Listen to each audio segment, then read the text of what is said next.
Niger termination of American military ties followed by U.S. accusation of Iran uranium deal. Niger's decision to end its counterterrorism alliance with White House came after senior U.S. officials accused the country's ruling junta of secretly exploring a deal to allow Tehran access to its uranium reserves. Nigerian and U.S. officials say the decision to end military cooperation with the U.S. was announced Saturday night by a spokesperson for the Nigerian regime. It deals a serious blow to the Washington's efforts to contain a sprawling Islamist insurgency in the Sahel, the semi-arid region south of the Sahara. It could affect a $110 million base that was built by the Washington and is used to fly surveillance drones over West Africa. It could also possibly force the withdrawal of more than 600 American troops presently stationed in Niger. American officials had been working to salvage their relationship with Niger since the country's generals ousted President Mohamed Bazoum in a July coup, triggering restrictions on military aid. Under American law, the regime has been tightening ties with Moscow and with two of its neighbors, Mali and Burkina Faso, which are also ruled by Russia-aligned militaries. In recent months, however, U.S. and other Western officials say they had obtained intelligence indicating that the regime in Niamey was also considering a deal with Tehran that would give Iran access to some of Niger's vast uranium reserves. The U.S. concern was that discussions on such an agreement proceeded in January, when Niger's regime-appointed Prime Minister Ali Mahaman Lamine Zine met with President Ibrahim Raisi and other senior Iranian officials in the capital Tehran. Western officials said in February that talks between Niger and Iran had reached a very advanced stage. A person familiar with the matter said that the two parties had signed a preliminary agreement that would allow Iran to obtain uranium. Two officials told that the deal wasn't yet reached. West African bloc lifts sanctions on Niger, Guinea, and Mali. Those concerns came to the surface past week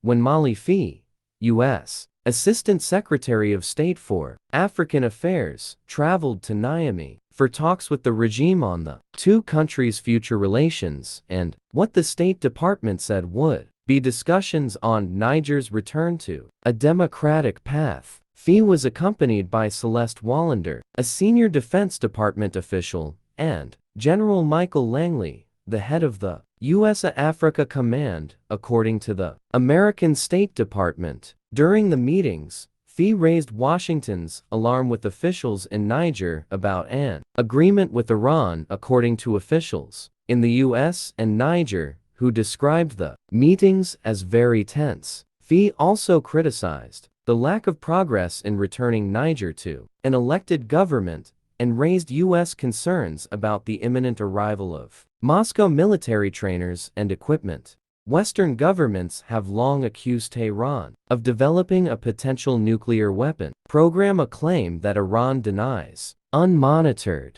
imports, Western officials fear, would make it easier for Iranian authorities to divert uranium from its civilian nuclear energy program and enrich it to a grade that could be used for a weapon. In a statement broadcast on state television, Colonel Major Amadou Abdrahmane, the spokesman, accused the U.S. of trying to prevent Niger from choosing its own diplomatic and military partners, saying that Fee had displayed a condescending attitude during the talks. He also said that Niger had never entered a uranium deal with Tehran. The government of Niger rejects the false allegations of the head of the USA delegation to maintain that it has signed a secret agreement on uranium with the Islamic Republic of Iran, Abdrahmane said. Abdrahmane said Niger was revoking its military cooperation agreement with the U.S. with immediate effect, stating that American presence on the territory of the Republic of Niger is illegal. So they must leave immediately. Matthew Miller, the spokesman for the U.S. State Department, declined to comment on the alleged uranium deal between Niger and Tehran. Miller said in a statement posted on social media platform X that American officials were in touch with the regime known by its French acronym CNSP and would provide further updates as warranted. He added that the Nigerian announcement followed frank discussions at senior levels in Niamey this week about our concerns with the CNC's trajectory. U.S. military officials, worried about losing an ally located at the center of a virulent regional insurgency, said they hoped the regime would still allow U.S. forces to stay in the country. A senior U.S. defense official said it calls into question how the America might adjust its approach to West Africa. Niger was the world's #7 uranium producer in 2022,